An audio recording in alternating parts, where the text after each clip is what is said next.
Sejam bem-vindos mais uma vez.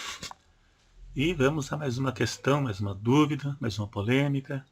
Deus mandou um demônio atormentar Saul? Eu já vi muitos teólogos e pregadores não dizerem ou não afirmarem que Deus mandou um demônio perturbar Saul. Alguns acham que Deus não faria isso. Alguns dizem que foi permitido por Deus.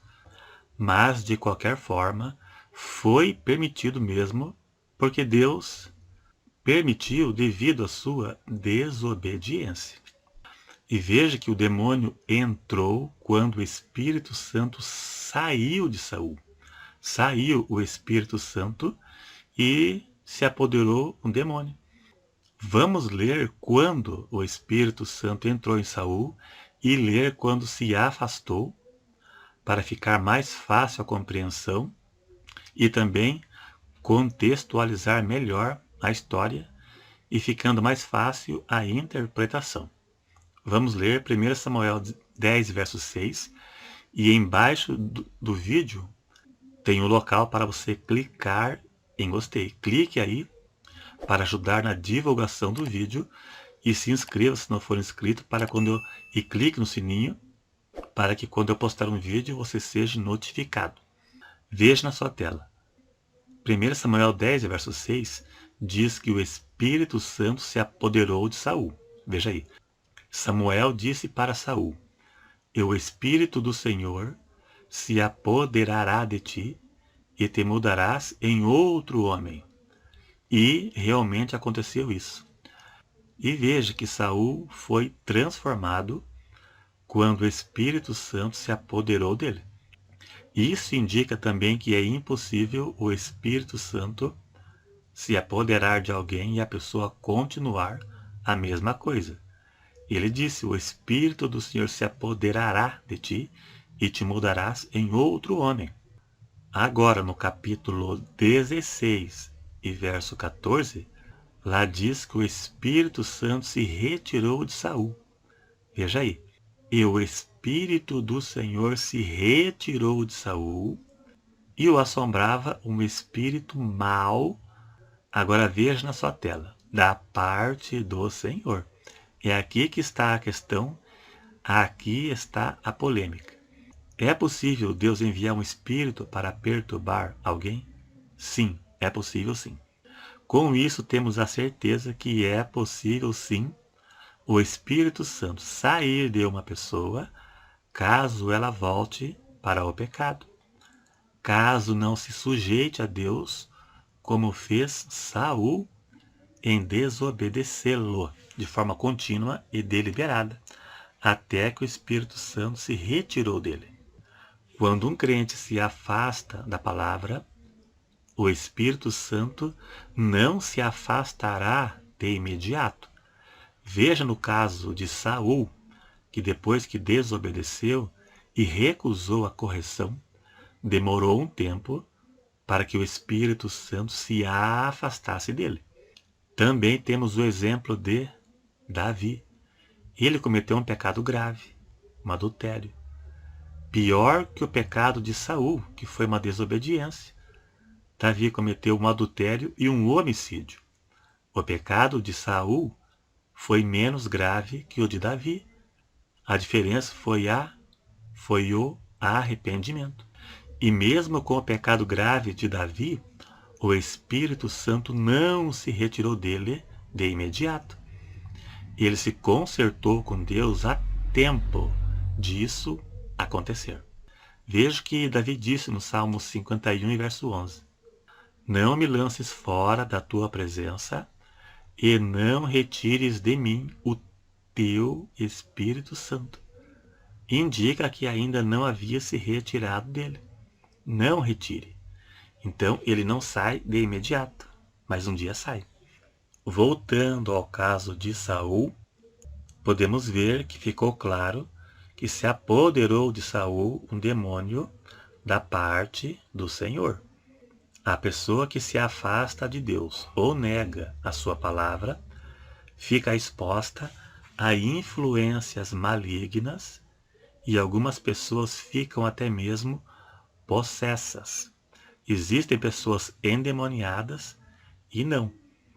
Mas qualquer que faz algo que é da vontade do diabo, está fazendo a vontade do diabo e não está se sujeitando a Deus.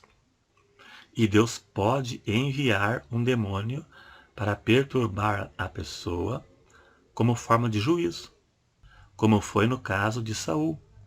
No Novo Testamento, temos alguns exemplos disso. Paulo fez isso pelo menos 2 vezes. O primeiro caso foi um rapaz da igreja de Corinto que tinha relação sexual com a sua madrasta, com a mãe do seu pai.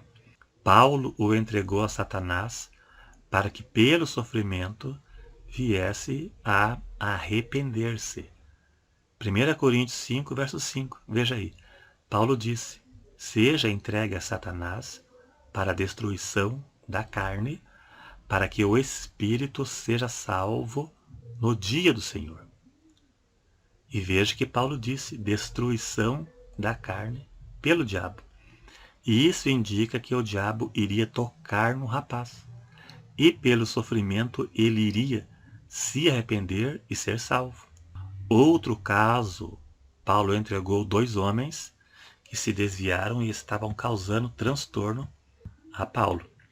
1 Timóteo 1, versos 19 e 20. Veja aí.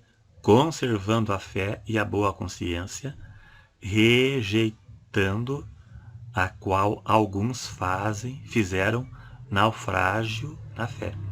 E entre esses foram Himeneu e Alexandre. Agora veja, os quais entreguei a Satanás para que aprendam a não blasfemar. Mas tanto no caso do rapaz de Corinto, como esses 2 que eu li agora em Timóteo, foi corretivo, para que pelo sofrimento viessem a se arrepender. Veja que no caso do rapaz de Corinto, Paulo disse que pelo sofrimento ele seria salvo. Nesse caso aqui que eu li agora, Paulo disse que era para que eles aprendessem a não blasfemar, para aprender. No caso de Saul, Deus tinha o rejeitado como rei, mas não para a salvação. Deus permitiu um espírito mau perturbá-lo para que pelo sofrimento ele viesse a se arrepender. Mas o seu coração era tão duro que ele não se arrependeu. Deus não condena a pessoa em si, ele condena o pecado e a porta do arrependimento está aberta. A porta da salvação está aberta. A oportunidade sempre estará aberta. Veja no caso de Caim. Caim disse para Deus: qualquer um que o achasse, o mataria. Deus disse: qualquer que matar Caim 7 vezes será castigado. Mas ele era duro, coração duro, e não se arrependeu. Adão e Eva. Deus, a punição deles foi ter saído do jardim. Perderam a regalia e perderam de viver para sempre. Mas a oportunidade de salvação ficou em aberto. Deus permite o mal para que a pessoa sofra como forma de juízo e se arrependa.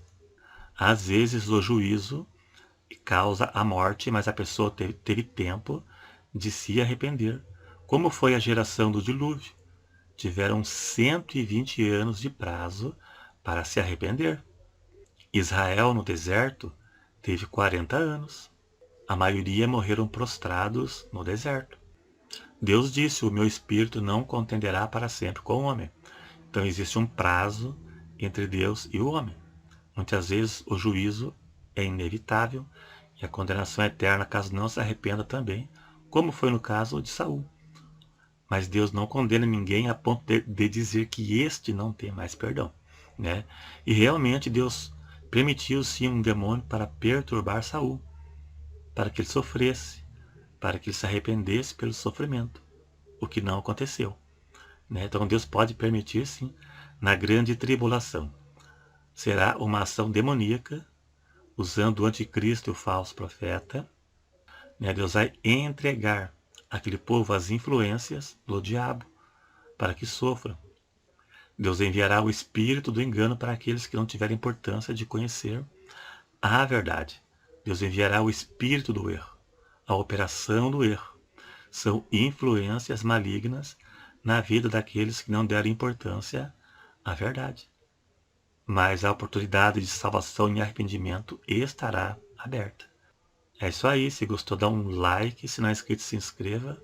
Clique no sininho e ative as notificações. Eu posto 4, 5, 6 vídeos por semana. E até o próximo.